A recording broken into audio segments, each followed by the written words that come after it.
From this to this.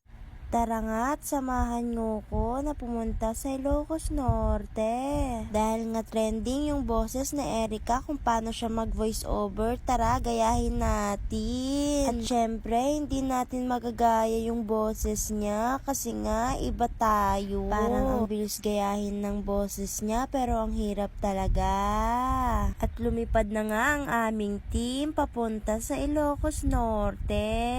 Hindi nga madaling magbiyahe lalo na sa mga taong mahiluhin. Habang nasa biyahe ako ay pinipilit kong matulog para hindi masuka. At dahil nga hindi ko kaya yung boses ni Miss Erica, itigil na natin.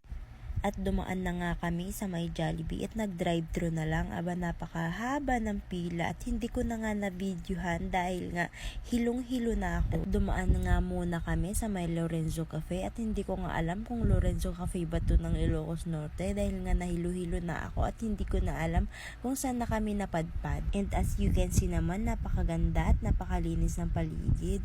Kala ko nga dito na kami. Natuwa na nga sana ako kasi nga hindi na kami bebiyahe ulit. Pero nagkamali nga ako at iba pa pala ang pupuntahan namin. At nagumpisa na nga ulit na umandar yung sasakyan at dahil dyan ay hilong-hilo na talaga ako at hindi ko na kaya, nangihina na ako. At dyan nga ay malapit na kami sa paruroonan namin. So ito pala yung entrance ng pupuntahan naming Urban Wave dito sa Ilocos Norte. As you can see, napakaganda